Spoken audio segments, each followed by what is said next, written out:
Hi ma'am, எப்படி இருக்கீங்க? ரொம்ப நல்லா இருக்கிறேன். புதிய தலைமுறையினுடைய 11வது ஆண்டு தமிழன் விருதுகள் வழங்கிட்டு இருக்காங்க. இதை பற்றி நீங்கள் என்ன நினைக்கிறீங்க? இதுக்கு முன்னாடி நீங்கள் வந்திருக்கீங்களா? ஆமாம், நான் சென்ற முறை வந்திருக்கிறேன். அதாவது இந்த ஆசிரியர்களுக்கு விருது வழங்குற அந்த நிகழ்ச்சிக்கு நான் வந்திருக்கிறேன். விருது வழங்குறதுக்கு மிக சிறப்பான விஷயம். ஏன்னா ஒவ்வொரு துறையிலும் வந்து சிறந்த ஆளுமைகளுக்கு அல்லது சிறந்த படைப்பை வந்து வழங்கினவர்களுக்கு வந்து நம்ம ஒரு விருது அளிக்கிறது அவங்க மேலும் மேலும் சிறப்பாக செய்வதற்கு வாய்ப்பாக இருக்கும். அதோட புதியவர்களுக்கும் அது ஒரு நல்ல ஆர்வமாக இருக்கும் இல்லையா? அந்த வகையில் புதிய தலைமுறைக்கு நம்ம வந்து பாராட்டுதல் தான் சொல்லணும். ஏன்னா தொடர்ச்சியாக அவங்க செய்துட்டு இருக்கிறாங்க, தொடர்ந்து இன்னும் செய்யணும். ஒரு விருது அப்படிங்கிறது ஒரு மனுஷங்களுக்கு கொடுக்கும்போது அது எவ்வளவு முக்கியம், அவங்களோட அந்த ஒர்க்கை அப்ரிஷியேட் பண்ணும்போது அது எவ்வளவு முக்கியத்துவம் வாய்ந்ததாக இருக்கும்னு நீங்கள் நினைக்கிறீங்க? ஆமாம், ஏன்னா எல்லாருமே வந்து சமூகத்துக்கோ அல்லது ஒரு விஷயத்துக்காகவோ உழைக்கிறது இல்லை.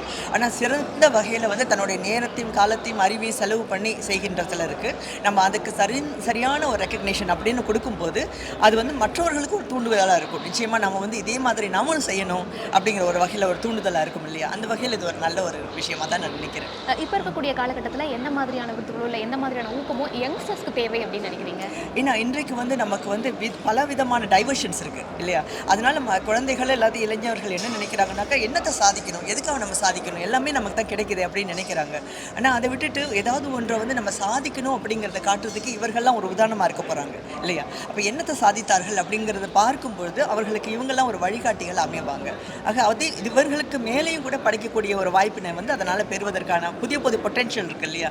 அதை அடையிறதுக்கு ஒரு வாய்ப்பாக இருக்கும். சாதனை மட்டும் இல்லை, அதுக்கு கொடுக்கக்கூடிய அந்த அவார்டாக இருக்கட்டும், ஒரு அங்கீகாரமாக இருக்கட்டும் எவ்வளோ முக்கியம் அப்படின்னு சொன்னீங்க. ரொம்ப நன்றி மேம். நன்றிம்மா.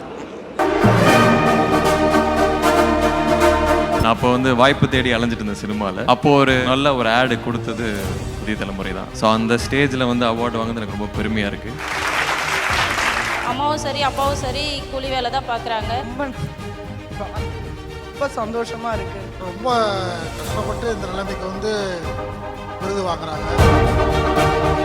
நம்ம செய்கிற வேலையை ஒழுங்காக சின்சியராக செஞ்சால் என்றைக்குமே அதுக்கு ஒரு பலன் இருக்கும். சாதனையாளர்னு சொல்லிட்டு நீ எனக்கு வீட்டுக்கெல்லாம் அனுப்பிச்சிட முடியாது. சாவர வரைக்கும் சினிமா தான் எனக்கு. புதிய தலைமுறை தமிழன் விருதுகள் 2024 பவர்ட் பாய் லலிதா ஜுவல்லரி, கோ பவர்ட் பாய் பிரதி குயின் ஹாலிடே ரெசார்ட்ஸ்.